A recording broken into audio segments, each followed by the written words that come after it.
presenting a short video on the Quit India movement. On August 8th, a highly significant day which holds a special place in the Indian history, we are commemorating the 79th anniversary of Quit India movement, also known as the India August movement or August Kranti.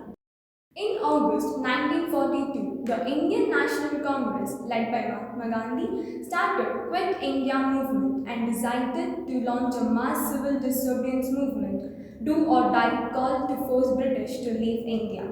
The movement gave slogans Quit India or Bharat Chodo.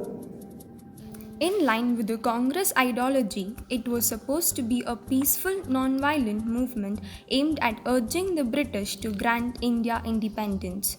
The Quit India resolution was passed by the Congress Working Committee on 8 August 1942 in Bombay. Gandhi was named the movement's leader.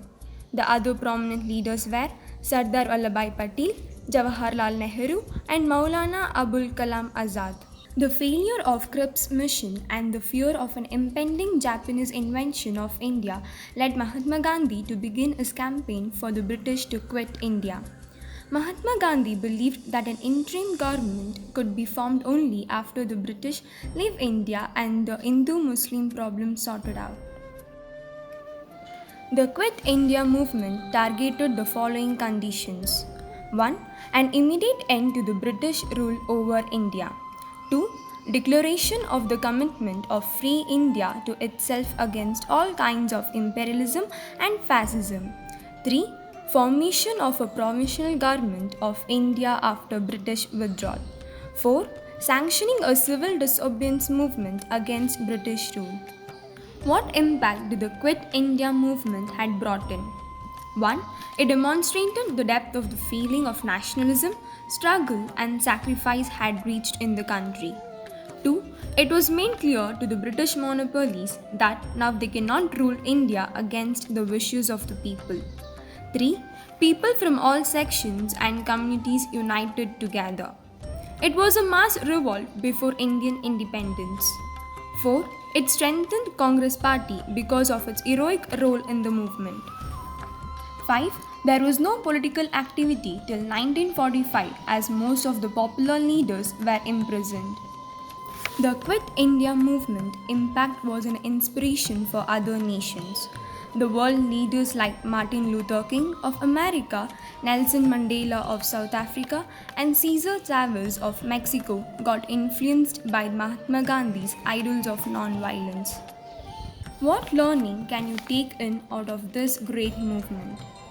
We all should consider ourselves as independent nationals and the Quit India movement as a classic example for a mass movement urging for self-rule and self-reliance.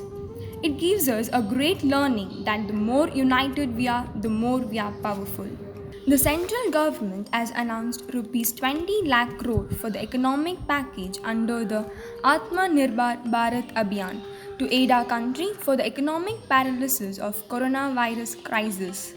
The goal was to make India self-reliant in every sector and even to benefit the vendors of the street. While we fight against injustice through Gandhian principles to make a self-reliant India, we must come to the awareness that it is not only the British rule that needs to be expelled from India, but also the growing poverty, open defecation, unemployment, inequality, water scarcity, terrorism, discrimination, corruption, and so on.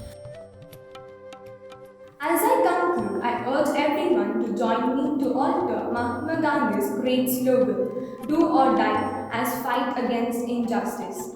We have to make the revolution by making Gandhian principles as its foundation. Help each other, do not fear, trust the little voice residing in your heart, fight against injustice. Our war has just begun. Jai Hind.